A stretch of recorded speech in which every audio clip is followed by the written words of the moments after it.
Will and edited by Maithili Rao and Rinki Roy Bhattacharya. We have with us ᵗᵉ, our chief guest, and for the evening, Mrs. Subramaniam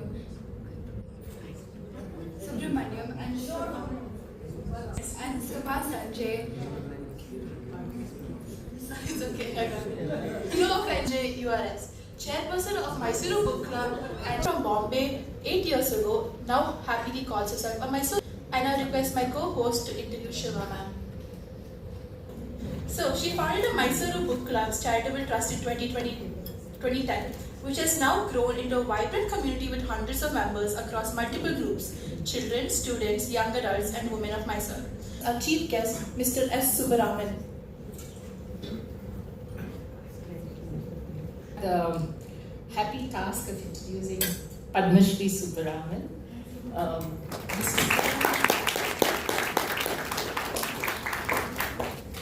Mr. Subbaraman is an archaeological chemist who worked with the Archaeological Survey of India for over 33 years during his career. But what is remarkable is that during his period, is this better? Is this better? That's better. Okay. Closer? Is it better? Okay. Mr. Subbaraman worked with the Archaeological Survey of India for over 33 years. But what is remarkable is that during that period, he's been responsible for the conservation and restoration of most of the monuments in India that we've all heard about. The Ajanta paintings, the paintings, murals in the ᵜᵗᵒᵏ temple at Tanjavur, the Lepakshi murals, just to name a few. There's also a very long list, but I'm just picking out the big ones. And abroad, he was responsible for overseeing the Bamiyan Buddha restorations in Afghanistan and connected with the Angkor Wat restoration with the ASI of India also. And in recognition of his work, the government of India gave him Padma Shri a couple of years back. And we're really proud, sir, that we have you as a Mysorean among us. And I met Mr. Subbaraman about 3 years back when he made a remarkable presentation on his work. It went on for about an hour and a half, and all of us were fascinated by the presentation. And subsequently, I've come to know him, and he's a remarkable human being, very kind to everyone. And even today, he's a voracious reader, very interested in improving his knowledge. And about 2 years back, he was invited by the Mythic Society in Bangalore to publish his memoir, which is a very interesting memoir. If you can get hold of it, I suggest all of you can read that too. And he's also continues to be a voracious reader, and what is most remarkable about him is his zest for life. And he's an example for all of us. And I really welcome you, sir, to be with us, for agreeing to come and be with us this evening. The book launch by Mr. Subbaraman. Before we proceed to the book launch, I would like to welcome on stage all contributors to the book: Dr. Usha Srinath, Deepthi Kothiyal, Meena Joshi, Rashmi Gopa, and Namrata Rao. Mr. Subbaraman to release the book. Chairperson of the Mysuru Book Club and Charitable Trust will receive the first.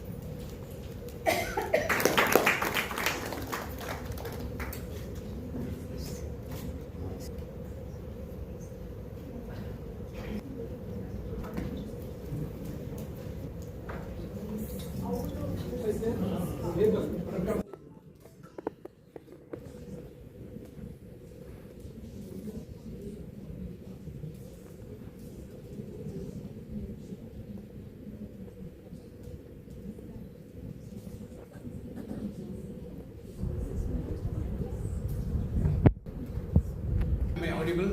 Yes, sir. For the release of a book and a subject like travel, I thought that they could have got someone more mobile.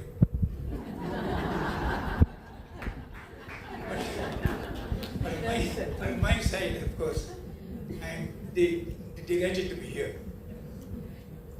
Having read and admired the earlier books of Mrs. Rao, ᵜᵒᵒᵏ.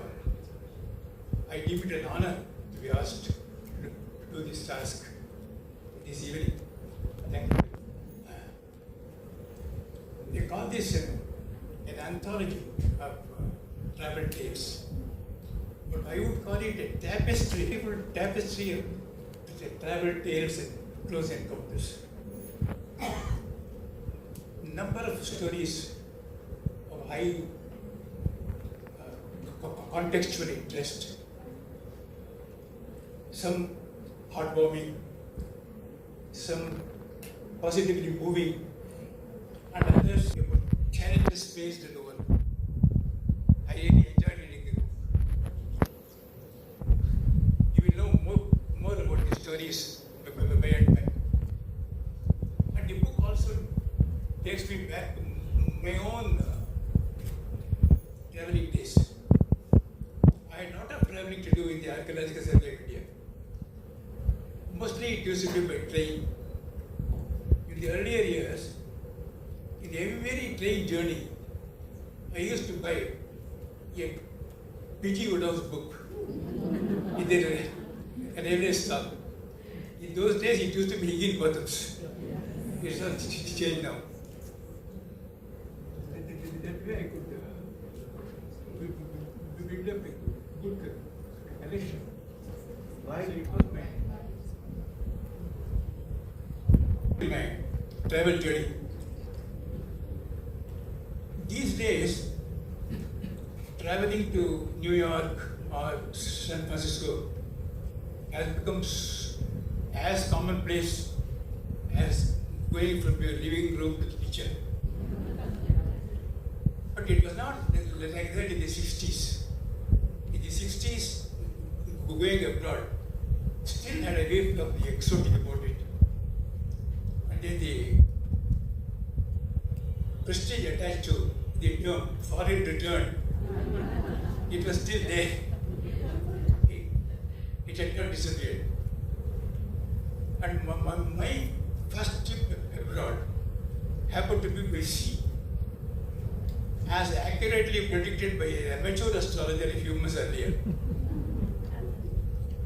I proceeded to Italy and retained the government scholarship to study restoration.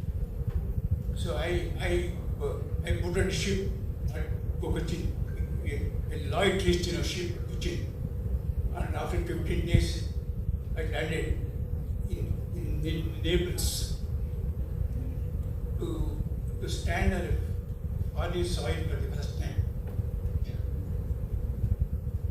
It was an indescribable feeling of wonder and almost of disbelief. Oh my God, I've come to a foreign country for the first time. It used to be so strange in those days. And the same evening I went to Rome by train. And the next morning, it was New Year's Day. Pope John the 23rd, he performed the Mass in front of St. Peter's Church. And I was there, I could attend it, along with a few lakhs of Italians.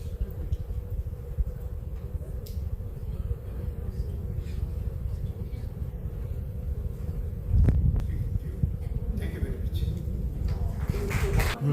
Yes. I reached Rome on the 31st December evening of 1960. So the next day morning, early morning, the New Year Mass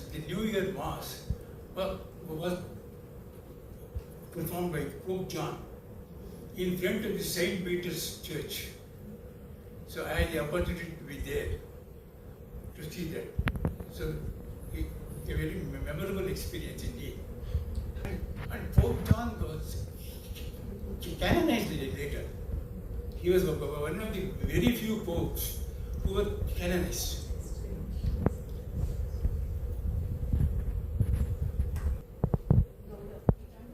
Thank you so much for your wonderful words, sir. It meant a lot to us. Now I'll pass it on to Next, we move to a special segment. I would like to invite Dr. Nalini Chandar for a conversation with the author. department. The Counseling and Guidance Center and has written extensively on literature and music. She has delivered talks on All India Radio, presented papers at national and international seminars, served on boards of studies and examinations of various universities, and is also trained in music and Gamaka. Currently, she serves as a member of the management committee at ᵗᵒᵒᵏ Education Institution. We are so glad to have you with us. Please join us on stage. Am I audible? Everybody? I thought it would be better to stand here and probably talk about the book before I enter into a conversation with all the esteemed writers assembled here. Travel tales and close encounters. It will definitely draw our attention, and I'm sure all of you will pick a copy before you go home. From the mythical tales of Sinbad the Sailor to the epic Odyssey of Odysseus, the spirit of travel captivated us for centuries. Today, we bring you a collection of real-life journeys that are reminiscent of these classics. From thrilling adventures to unexpected twists and turns, these tales will take the reader on a journey of discovery. They blend an element of surprise with excitement, humor, and a dash of chaos, so characteristic of travel stories, while capturing the essence of life's many moments. The sights and sounds experienced by the writers trigger your imagination as they take you across cities, countries. Maithili Rao and Rinki Bhattacharya, co-editors of this beautiful collection, have crafted a unique anthology that will transport you to new places. They bring their proof in this collection, having previously collaborated on The Oldest Love Story, an anthology on motherhood. Now coming to the book. This beautifully illustrated book is divided into 6 sections. The first section, titled Journeys in Our Lives, has 8 stories. They offer a warm, intimate glimpse into nostalgic travel moments where total strangers begin to feel like people you have known all your life. The second section, All's Well That Ends Well, has 7 narratives. They describe the dangers and unexpected challenges in unknown terrains and how the writers navigate them. The third section, The Travails of Local Travel, features 3 diverse musings on Mumbai local and metro travel in Delhi and Bangalore. The fourth section has only 1 story. It's called Screen Magic. It explores how trains on the silver screen become iconic and weave a sense of magic for readers. Section 5 is a treasure trove of international adventures. Across 7 stories, the writers travel to and through Sri Lanka, Oman, Stockholm, London, Paris, Russia, and America. They capture the experiences of the writers that leave a lasting impression. Interestingly, this section closes with a poem titled Circles. It's certainly not about going around in circles, but it tells you about the many aspects of life. The last section, captioned Fiction on Moving Trains, provides a fitting finale to the travelogue, blurring the lines between reality and fiction. Each tale in this captivating collection is a page-turner, gripping readers and carrying them gently through the varied experiences of the writers. This is what I have to say about the book. And we want to have a conversation with the editor and the other contributors to the book. Thank you.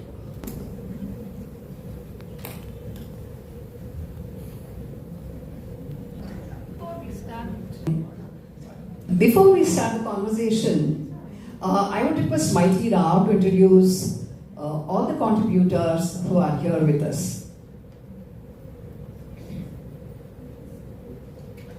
Welcome you all to this very special occasion, because it's really special for an anthology to have about 5 contributors at the same time. It's very, very rare. It's only the editors who come onto the stage and then release the book and all that. And I feel so lucky that my friends and who I've made, such good friends here and old friends from earlier life in other cities have all contributed to it, and it became like a chain. Friends of friends started writing, and total strangers also wanted to write. So this has been a very enjoyable experience for me to put together. And now, without much ado, I want to introduce the contributors here, who are not just contributors but good friends. Okay, 4 of them are here from Mysore. And we have the youngest contributor here is from Bangalore, and we had 2 more contributors who had to come from Bangalore, but a sudden medical emergency, ᵗᵃ is a pediatrician who chose public health later in her career. She is an avid solo traveler. She writes about the respect and care she found as a senior in traveling through Vietnam. ᵗᵃ is an intrepid journalist who ran a neutral TV station in turbulent Colombo. She saw firsthand the coming. ᵗᵃ is an intrepid journalist who ran a neutral TV station in turbulent Colombo. She saw firsthand the coming of the long civil war. Meena Joshi is an alumna of JNU. She was a teacher in Delhi before she travelled the world with her husband on his postings abroad. Much anticipated holiday in Iran, a very hot topic that was truncated because war could break out at any moment. Rashmi Gopal, born storyteller. Whether it is a long trip aboard a cargo ship or the landscape and people of Oman, I'm skipping, contributed to this book. She works in public health and is also a passionate dog trainer. She takes us along on travels with her dog, Ginger. So now I hand it over to Nalini. Thank you so much, ᵗᵃ. Of course, the first question has to go to you. Maithili, your book, Travel Tales and Close Encounters, has 28 stories from 24 contributors. 1 point. So that I still stick to 28 stories and a poem. Right? And I know that it would have been very challenging for you to curate diverse voices and different kinds of perspectives. So how did you and Rinki bring together these unique stories?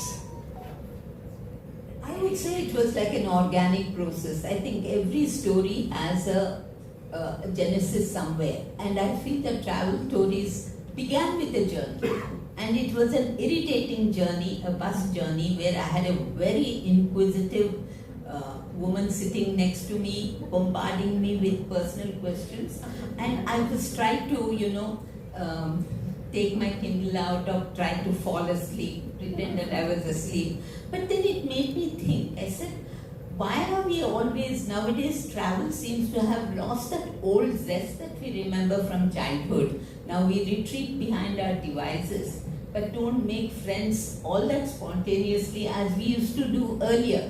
So then that set me thinking and reflecting on my own experience of travel, and normally this becomes like nostalgia.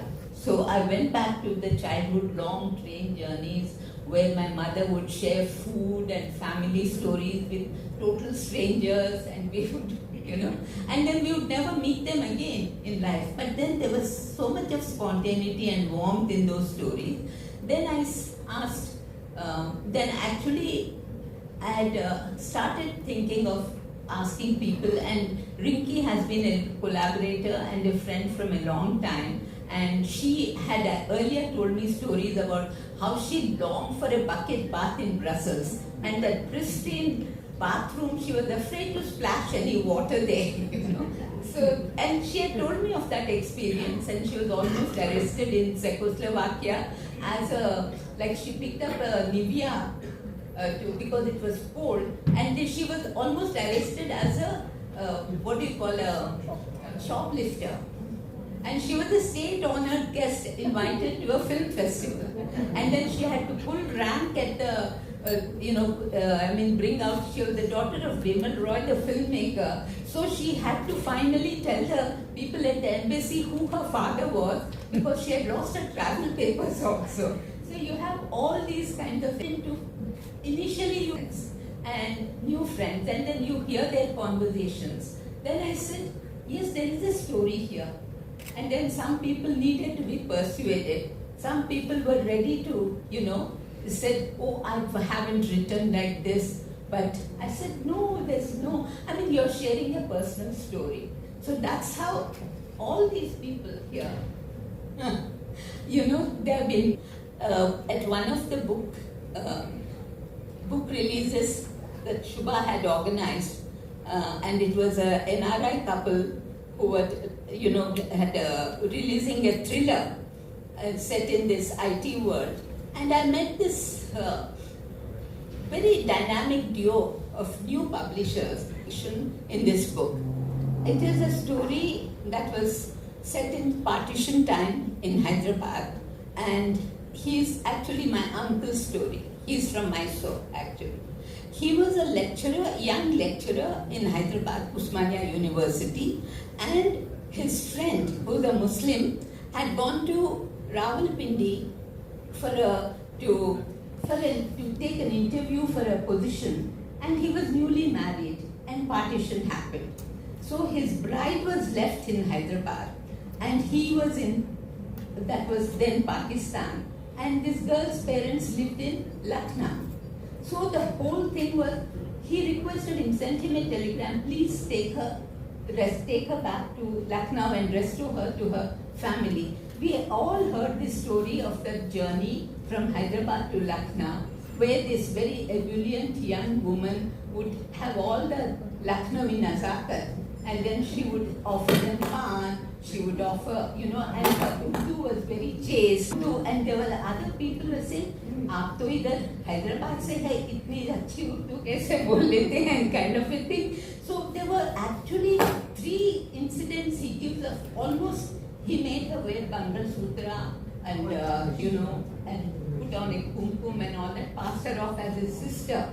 And it was like, he used to love to tell this story. But that we could do this kind of a story in the book.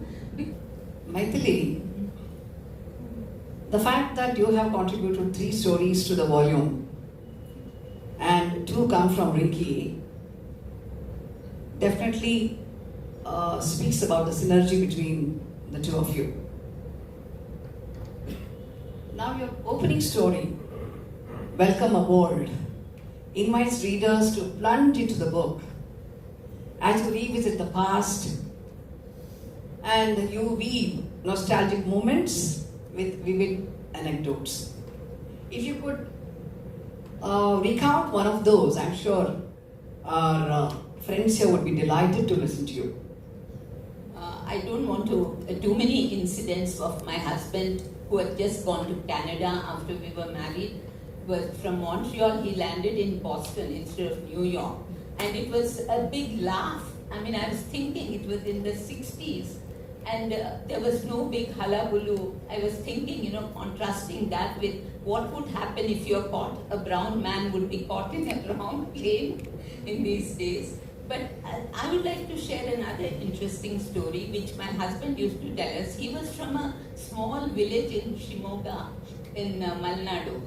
And he used to say his mother told a story of her in-laws, father-in-law and mother-in-law, had traveled to Kashi, kind of a place where it started, the thing went with a jerk forward, then went backward, and then chatted, and it started. So my engineer husband said, okay, they must have traveled a train for some time, otherwise they walked. They walked all the way from a village in Shimoga district, in the hilly region, all the way to Kashi. And and then he left his wife, who knew nothing but Kannada, in a chhatra there in Kashi, and he went off further. He was a Sanskrit scholar, I believe, and how she survived those days alone. I said, this is the kind of travel people did in those days, just pure faith and fortitude.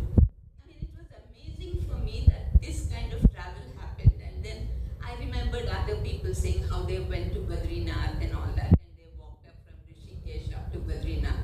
But this was something even more astonishing for me.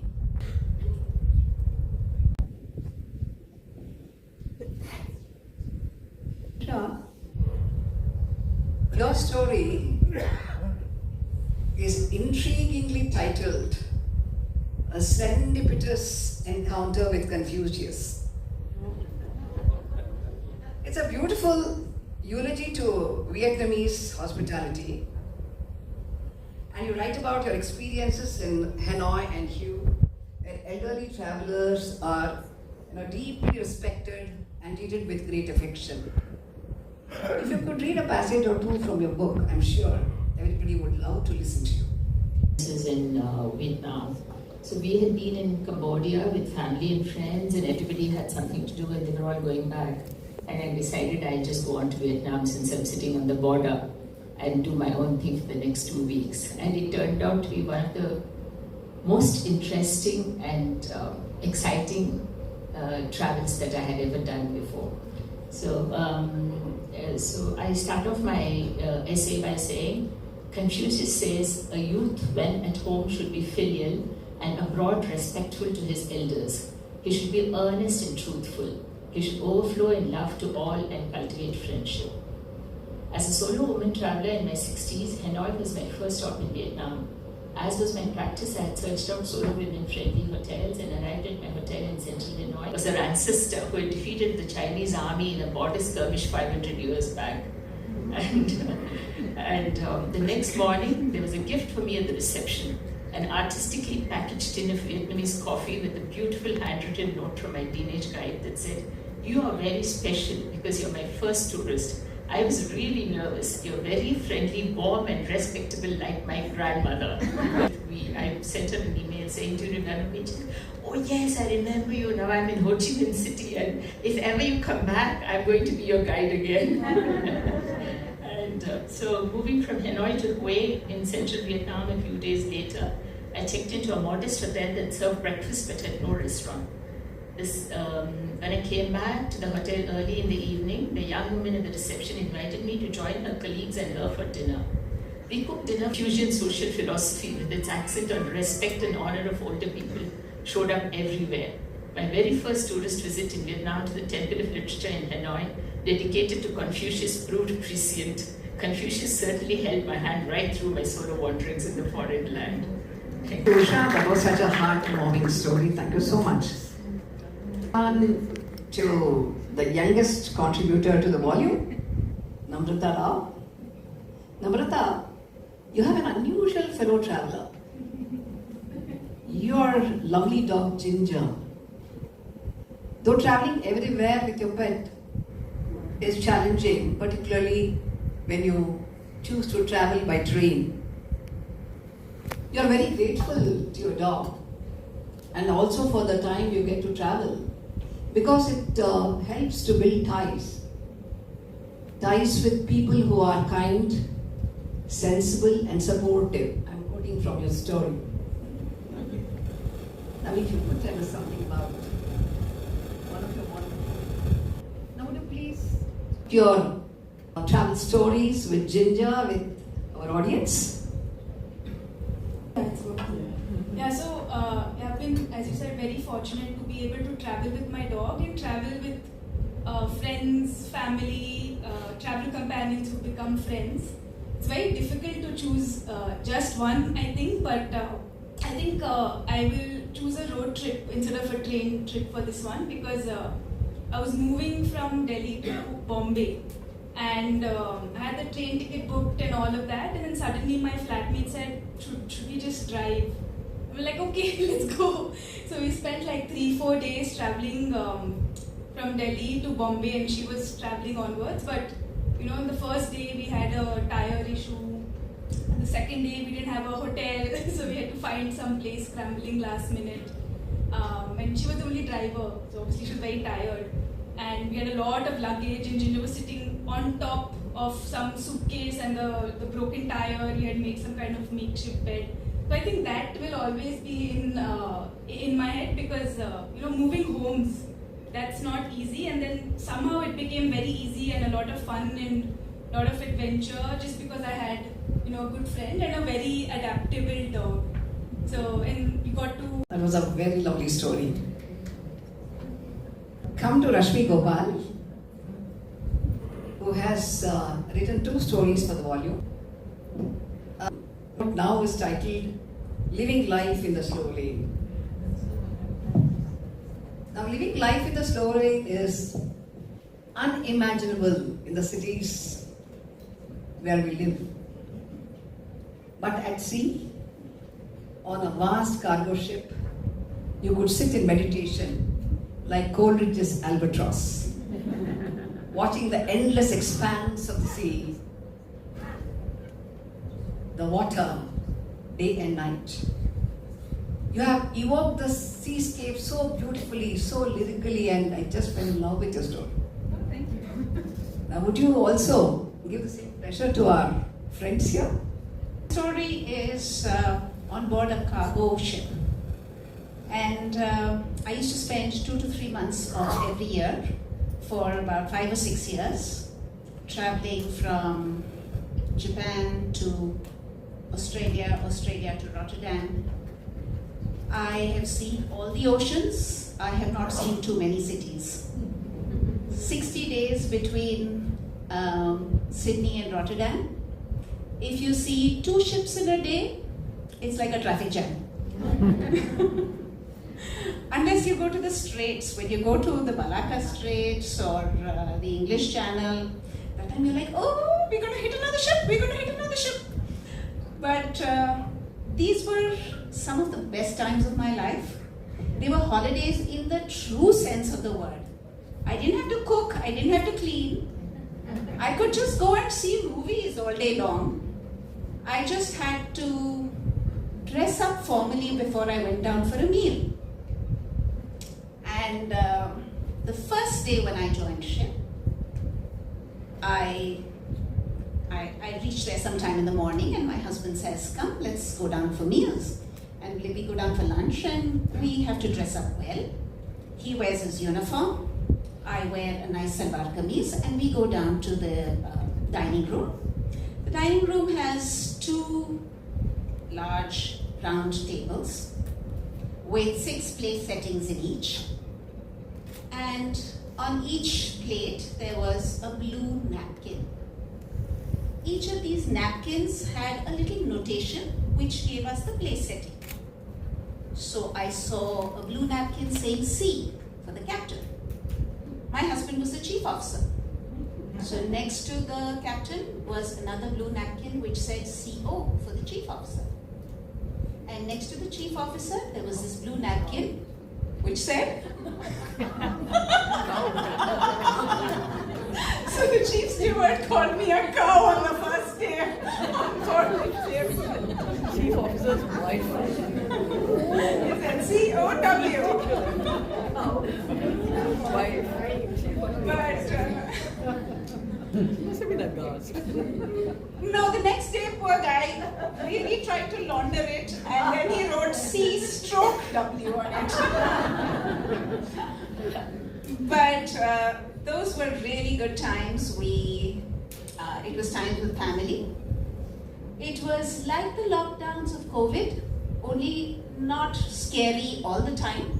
There were times when it was scary because we did go through a lot of storms. But on the whole, a lovely part of my life. Thank you, Namalta, for that very entertaining anecdote. Maithili, we come back to you. Yes. Going back to trains and your vignettes from the Megapolis Lifeline is beautiful poetry in prose. Friends, I must tell you that, having known Maithili for quite some time, there is a poet in her hidden somewhere, and at times it peeps out. And this story is one such where the poeticality, it simply kind of overwhelms you. I just love this piece, because the way she describes an ordinary train journey by the Mumbai local, that itself, I'm sure you can share your pulsating Mumbai local travel experience with all of us. Thank you, but that was something that you live in Mumbai for nearly 50 years, and if you don't know your train schedules and where the train stops, and then and then observe the life around you, some are known faces, some are unknown, it just becomes part of you in a sense, and that's the fastest mode of travel. I used to go into town. I used to live in Bandra, and we had to go press shows for foreign films were held in the city, Eros Cinema, just opposite Churchgate Station. And somebody would say, I'll drop you off there. I said, no, drop me to Bandra Station. I know exactly when I can reach. I won't be late. And then I used to observe, while coming back, it would be empty practically. I'd be coming back in the afternoon. But then you see the camaraderie of people, the group of women who join from different stations, and then they all occupy one place and they're sharing their dabba, somebody's celebrating a birthday, and men would have bhajan groups. We could hear them from the next compartment. That travel together brings, it's like a sea of hot, sweaty, smelly bodies sometimes, and then you become a true Mumbaiker if you can catch a train when it's just about to move and hold on to the bar and put your foot somewhere there and hold on for dear life. Microcosm of Bombay, I think it's a microcosm of India. Yes. You have people, you hear all kinds of languages, and you hear people right from the fisherwomen in the morning, they're catching, they're carrying those baskets of fresh catch at Sassoon docks, and then and everybody gives way. They don't want the fishy water to, go to work with that smell of raw fish. Magically, the crowds in a station in a Churchgate or VT, everybody disgorging from those packed compartments, and these men magically wave through those long stacked dabbas. Us have been studied by business schools, and I think Prince Charles at that time was so impressed by them, he invited them for his on about Bombay. I feel that each of those compartments must be so full of stories. People come to Bombay with so many dreams, and you don't know how many dreams would succeed. It was the Kannada writer and lyricist. I saw an interview of him saying he used to live in Thane as a chemist or so, and he says Bombay teaches you a certain kind of a humanity. You are running to catch a train, a hand comes out, grasps yours and pulls you into the train. A total stranger, but at that point wants not to miss the train and pulls you in. And then it doesn't matter, you may not meet that person again, but that's the spirit of Bombay. And I'm happy to be living in Mysore. And that vibe of Bombay is still there. I'm freedom of at midnight first hand in Bombay. Because I could come back at 12 o'clock in the night from a last movie at a film festival and then not feel scared.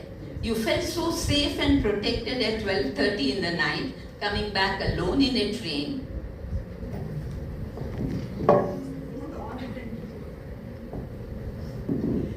Meena, we are coming to you.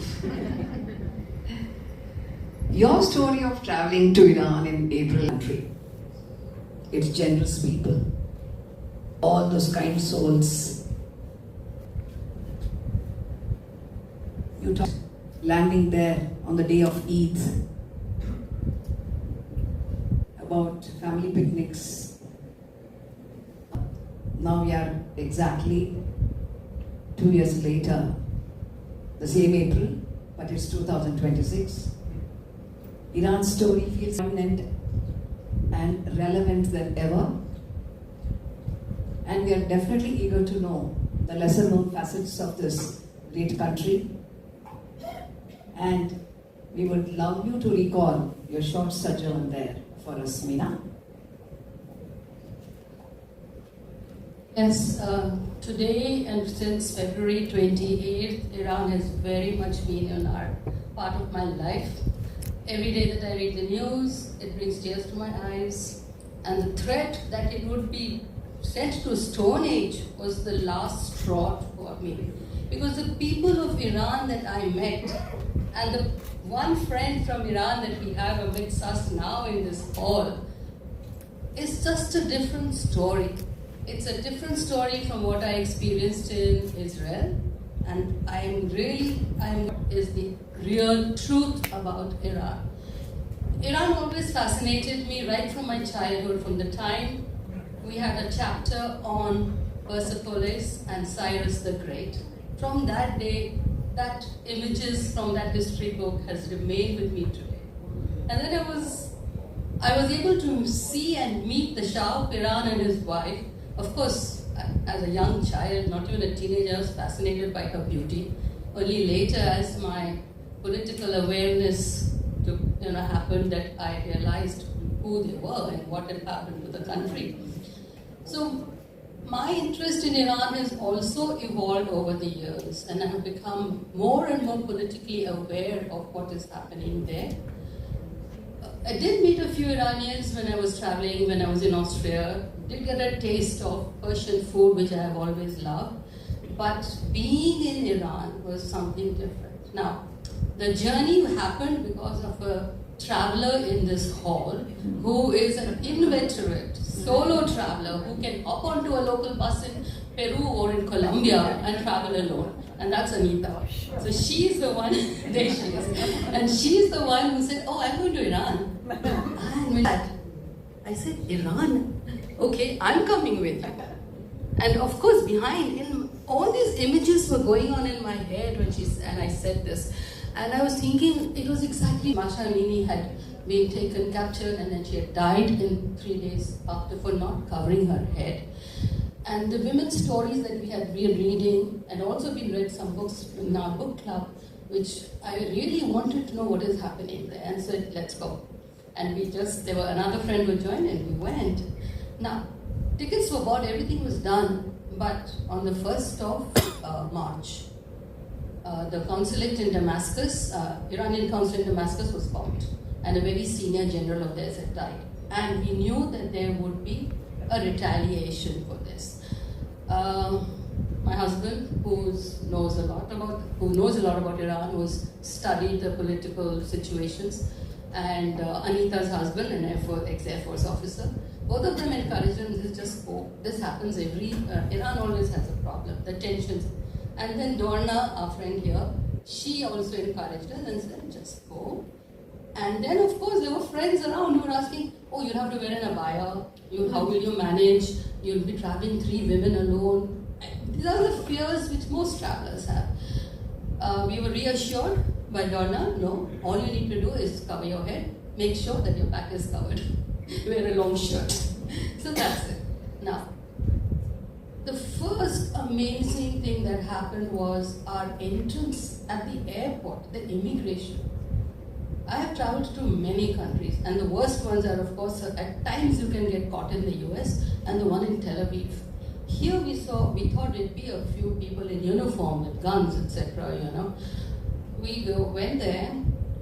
We was welcomed with a smile. He said, okay, no visa, because those days we didn't need visa. For those 2 weeks, there was no visa.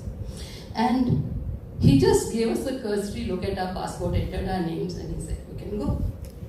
I was shocked because when I had landed in Tel Aviv, there were these gun-toting uniformed men and women, which made me so tense and apprehensive. And entering Tel Aviv was no fun, and I was alone at that time. But this is what continued for those 2 very packed days that we were there in Tehran. Now the shadow of war is there because we are still expecting a retaliation from Iran. We reached late, went off to sleep after a very nice dinner. Next morning we get up and we go to the terrace, and there's this beautiful view of the snow-covered Alborz mountains. And then after some time, we are taken on a tour by a lady guide whom we had asked for, center of the city. All around we saw women, men, shopping, going about their work, lots of women in fact, driving and walking to work, I was told. And she took us to Golestan Palace. And why I'm mentioning Golestan Palace today is that it was one of the most beautiful palaces. It's a World Heritage Site. The kind of mirror, it also had a peacock throne. And historic sites have been destroyed by the bombs from Israel and US. Out of which, some of them, about 4 of the UNESCO sites have been almost made into rubble. And I'm told UNESCO Heritage Site has given the coordinates of these places to the countries involved in the war. But that has not been followed, and they call it collateral damage. I'm telling you this because this is what is affecting me today. Every day when I read, I can recall my visit. We felt very safe. We, at night after dinner, the 3 of us women would walk back to our hotel. Nobody would say a word to us. We felt so safe. And wherever we went, we could feel there was a positive attitude towards the Indians. The Iranians do love Indians. And we had 2-3 times young people coming up to say, "Can we speak English to you? Are you from India? We love India." You know, it was so heartwarming to see that. There is a high street where we were staying. We could walk that high street. And the women were so stylish. Most of them did have a headscarf, but the shops were full of the most stylish European, Chinese goods, dresses, which gave us an idea about the women in that country. Women who were not wearing, their heads were open. And this gave us an idea that, there was the whole protest after Ashamini died. So that people were still supporting her and trying to keep the movement alive. And I didn't say anything. I did ask the guide in the morning, do you wear this all the time? She says, I have to wear it. I have to be careful because I'm working. Cafe type. It used to be a typing pool earlier. And there's a huge whole backdrop of the Remington typewriters and the women sitting and typing. And any cafe that you would see buzzing in any metro city or even Mysore for that matter, and Rich Market, because there's also a mausoleum nearby. So there we did see people, women in their full abaya, but their faces were not covered. We could see their faces. So the impression given by Western media is just wrong. You are safe, you can travel, nobody bothers you. The city is so well organized even without knowing the language. We unfortunately didn't manage to take the metro anywhere because we were suddenly having to come back. Now why is it possible for us to travel? We would like to go there. We didn't feel that there could be a war there. Everybody was out shopping, picnicking, enjoyed their life. Thank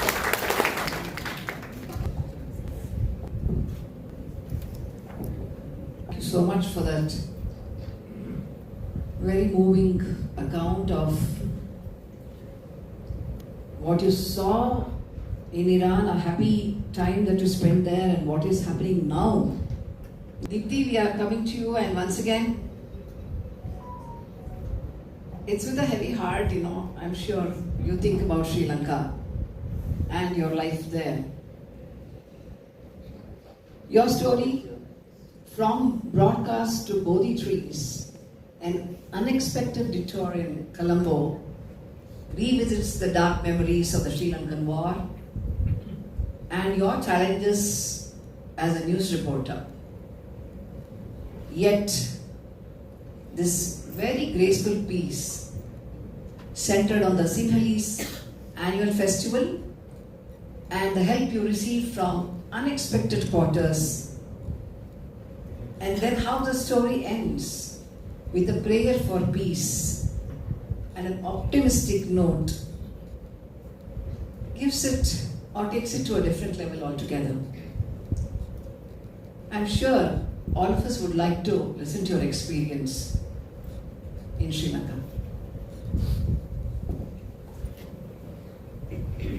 Well, what I wrote about, Maithili asked me to write about something to do with Sri Lanka, a travel story. And, when I think back on the time we spent there, I actually, a lot of those memories are connected to the final 4 years, in the final phase of a very protracted civil war that went on in that country for almost 35 years. And we were there for the last 4 years, when, after which the war ended. So the piece I wrote basically talks about a day in my life in the newsroom.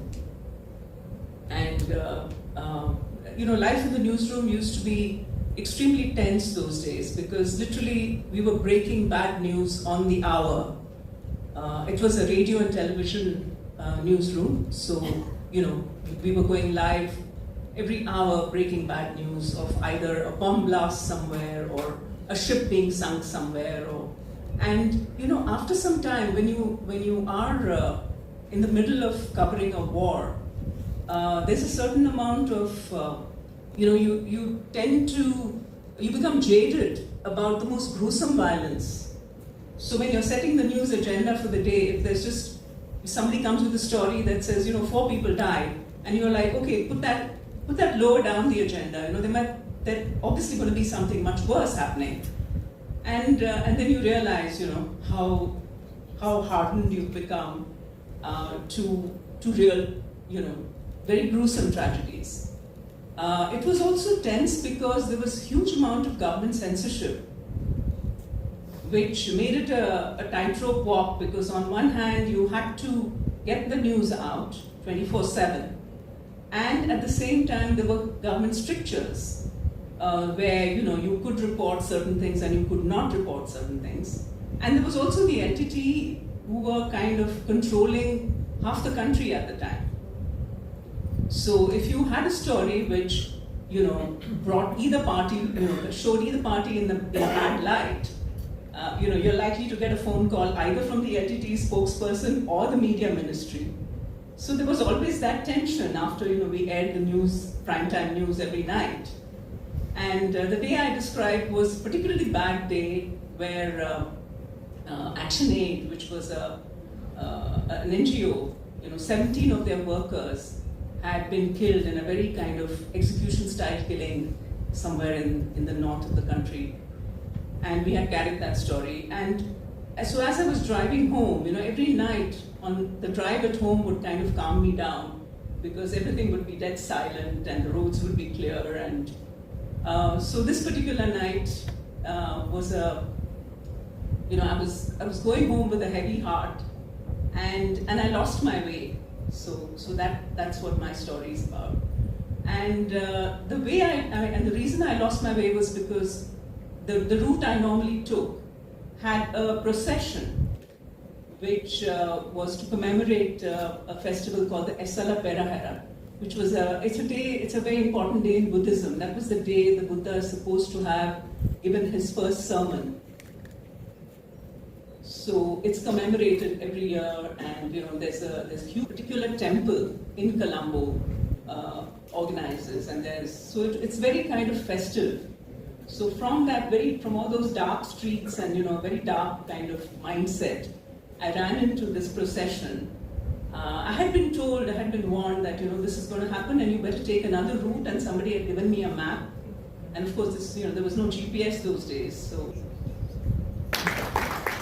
that very moving story and telling us about your experiences in the newsroom and also about the positive aspect of the Sinhalese life.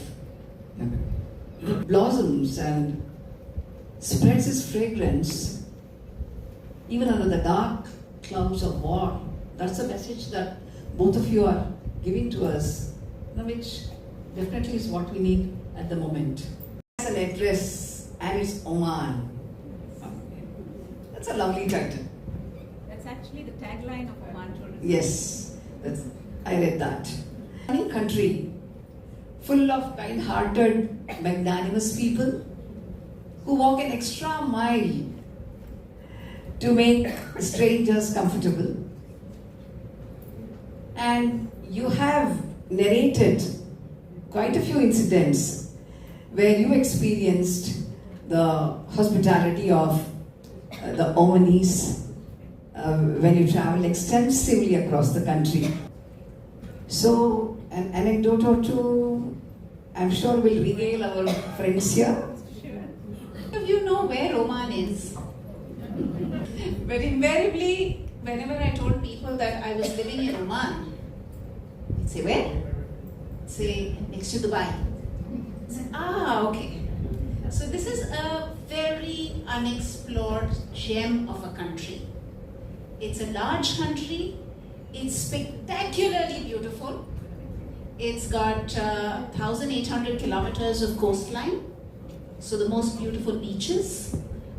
You have forts, you have castles, you have lovely wadis, mountains where you can go trekking, and at the most you will see 2 goats throughout the day. We have treks where you can go through rose plantations. You just see a brown landscape and you go trekking and suddenly you're in a sea of pink. Our paneer roses, they grow them on top of this plateau, and it's the most fragrant trek you will have in your life. But apart from the natural and architectural beauty of Oman, the beauty which struck me the most was the beauty of the people. Such a kind, generous, welcoming people.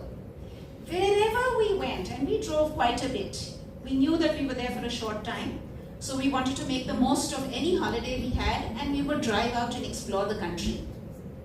And wherever we went, the Omanis would say, come, have coffee with us. Once we were heading somewhere, we did not know. Google Maps doesn't work in Oman because ᵗᵉ, Udaiba, all of them are the same place. So Google Maps cannot figure it out. So what we do is we roll down our window and we ask directions, as something which we were used to many years ago. So once we were heading out somewhere and we didn't know the way, we saw a family picnicking. Picnics, just like in Iran, Oman, you see one scrubby little tree and underneath that there will be a family having a picnic. And so we stopped at the picnic site and we said, do you know how to go there? So the gentleman says, no, I don't know how to go there, but come, eat with us, and then you go find your way, wherever it is. It's there, whether it's taxi drivers, whether it's policemen, most often than not, it would be trying to find our destination. So we would stop taxi drivers along the way. And normally in a place like Bangalore, if you want to ask for directions, you just say, how do you get there? But in Oman, no. You're going, it's a 2-lane road, so you're going one direction, the taxi driver is coming in the other direction, you roll down your window and he'll say, Salam alaikum, alaikum assalam, and he'll say, Kif hal? And then so you say, you are fine, how are you? How are your goats? You talk to one another. And then we say, okay, so how do we get here? Someone said, I have not seen this place which you're looking for. Come, let me come with you. Let me also explore. So we've met the most wonderful people there. And if one wants to go to a holiday, on a holiday to Oman, I would say you must go. Thank you, Rashmi.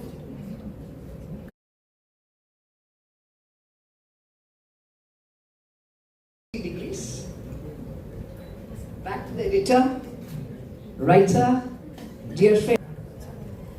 Well, who, as poet Tennyson says in his poem Ulysses, cannot rest from travel, and she would always wish to drink life to the lees. Your last story in the travelogue, On Either Side of the Cold War, tells of your travel experiences in Sochi in Russia and America. Your recollection of it will be a perfect way to end our conversation and then move on to the question-answer session. It very short.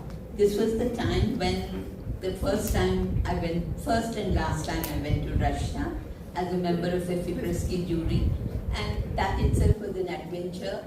When we'd get the visa, when I would travel, how I would get the ticket, and that was just after the Soviet Union had broken up. And my husband said, don't get into any taxi in Moscow till somebody comes and picks you up, or you take a return flight and come back. So people had warned me so much about traveling in Russia. It was, but I was adamant that I would go. And then we met. There was another Swiss girl who was a buyer, and they came and took us to that Hotel Ukraine. When I think of that, I'm just wondering what's happening with Ukraine now. They named the big state hotels after the different countries, of the Soviet Union. Then, after we saw drive up to the Caucasus Mountain, so one free afternoon, we drove up, and then just vegetation, but nothing much. Then we saw a sign for a museum, local museum. So there were just a few benches, and we went there, and there was this grizzly Russian man, and then he came and we said, okay, come in, and we went into this white walled, what do you call that, tuna kind of a thing with a cottage, lovely rafters, and very dark inside. Before I could go and see one of the exhibits, he just comes and gives me a big hug and starts lifting me up and starts singing Avara Hoon. Again, a very bizarre experience. Mostly I was in Boston with my cousin, went and met a lot of family and all that. I was on the way back, and we flew Alitalia. So when I got into the plane in JFK, there was this woman, I was sitting next to a woman who was, counting her rosary beads, and there was full of Italians mostly. And then I just was trying to fish out, she didn't even speak to me. Then when I was taking out a book from my tote bag, she said, where's this? So, where's your bindi? So I said, okay, she must be from New Jersey, where the dog busters were very notorious at that time. So then I said, I went and washed my face, and I don't have a spare bindi in my bag, so I don't have it. Then she started talking to me, where are you from, and what do you... And I didn't tell her that I used to write down cinema. Not everybody is bedazzled by Bollywood. So, I said, I'm here on a family visit, visiting the country for the first time. And she seemed to think that, okay, I'm a first-time visitor to the US. And then she started talking to me about, her whole family life history. Like, how she lost her husband, and then she lived in a street full of Indians. Murtis on one side and Singhs on the other side, and a Gujarati family across. And thank you so much, Bhaikali. That was really very lovely. I remember Railway Bazaar. He keeps telling very often that travel provides you with an escape from monotony and definitely an escape from our daily humdrum activities.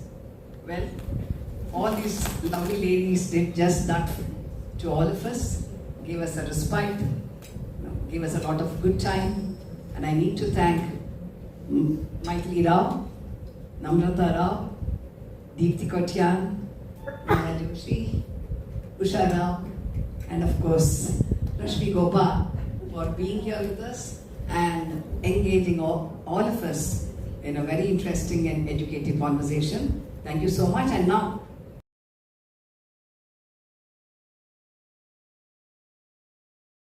from the audience, right?